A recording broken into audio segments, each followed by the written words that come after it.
Hi guys, welcome back to the vlog. In today's video we're making kebabs.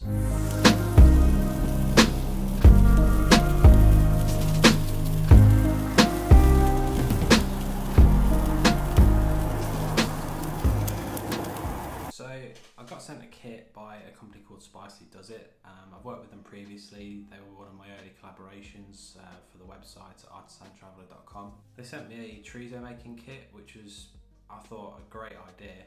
I never even knew how to make my own chorizo, and the results in the end were fantastic, so definitely check them out. Link as always in the description box below to the article, but also to the website of spicydoesit.com. So it's not just the kit that's new to me today, it's actually what I'm cooking the kebabs on. I've managed to get myself a Weber. I've been after one of these for absolutely ages, like a proper barbecue. I've been getting by with like a £20 Tesco barbecue for years. So to actually get a Weber is like a massive relief because it's a really good bit of kit. So the kebabs are going to be the first thing I ever cook on the Weber. How cool is that? To actually make the kebabs, it is so easy. They've basically thought of everything Spicy Does It. They've given you a piping bag, 2 lots of mix, which means you can make 2 different lots of kebabs. You can use either lamb mince or beef mince. All you need to do is add the lamb mince in, add the mix in, top it up with a bit of water, and that's it. You just mix it up and then put it into a piping bag. The easiest way to do this is to put the piping bag into a jug. This just avoids making a mess really. Once the meat's inside the bag, just tie the bag up and follow the instructions to cut a hole in the bottom of the bag. That way you can just pipe the little kebabs out around sort of 5 inches long, as long as you want them really, it's completely up to you.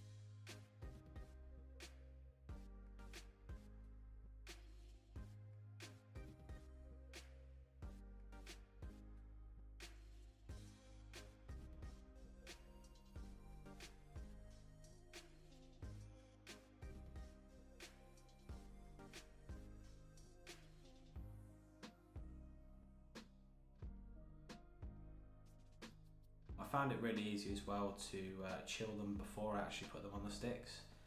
This just makes sure they firm up a lot easier and they're a bit easier to handle as well.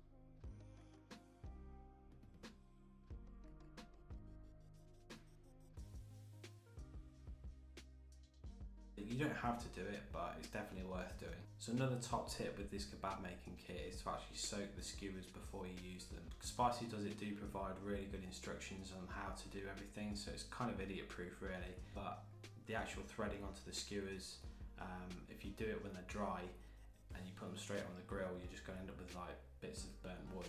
So it's a lot better just to make sure that the skewers have been soaked for about half an hour or so.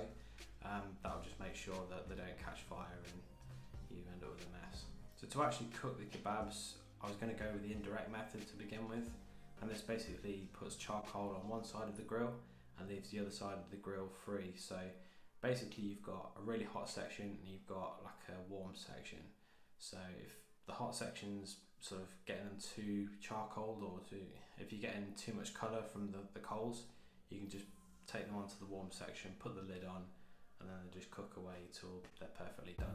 And once the charcoal's hot, just every now and again give them a bit of a turn, and when you're happy with the colour, take them off over to the other side, to the indirect side where it's a bit cooler, put the lid on, and then just let them cook for about 10 to 15 minutes.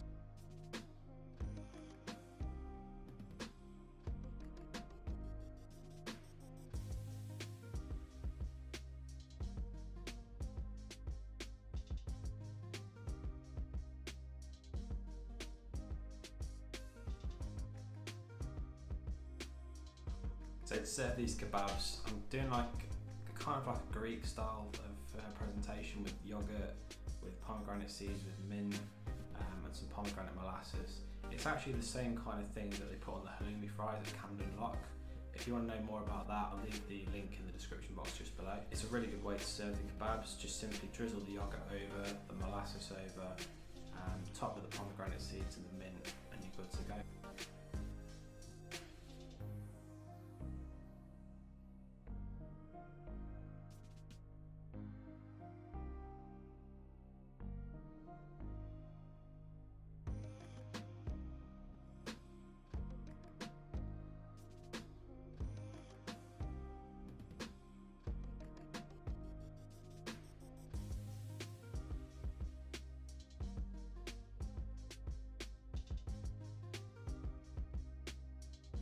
flavour of these was incredible. I'm really happy with the Weber first and foremost. It kind of cooks meat so that it's nice and juicy, but it's not like burnt like a regular barbecue.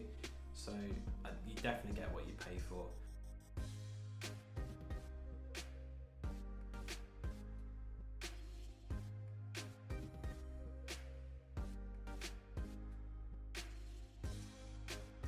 Kebabs are absolutely fantastic, juicy, well cooked, just fantastic.